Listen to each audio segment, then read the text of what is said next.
ఉల్లిపాయ, టమాటా, అల్లం వెల్లుల్లి పేస్ట్, గరం మసాలా ఇవేవి వాడకుండా బగారా రైస్, వైట్ రైస్ ఎలాంటి రైస్లోకైనా ఎక్సలెంట్ టేస్టీగా ఉండే నూనె వంకాయ గ్రేవీ కర్రీ తయారు చేసుకుందాము.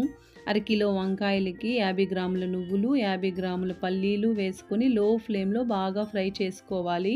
ఇవి పూర్తిగా చల్లారిన తర్వాత పేస్ట్ చేసి పక్కన పెట్టుకోవాలి.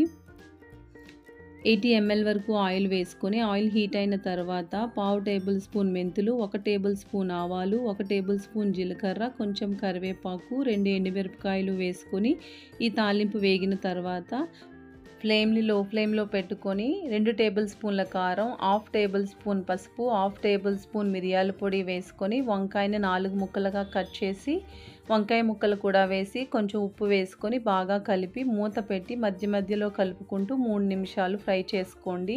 ఇప్పుడు రెడీ చేసి పెట్టుకున్న పేస్ట్ కూడా వేసి ఒక్కసారి బాగా కలిపి మూత పెట్టి మధ్య మధ్యలో కలుపుకుంటూ ఆయిల్ పైకి తేలేంత వరకు ఫ్రై చేసుకోండి.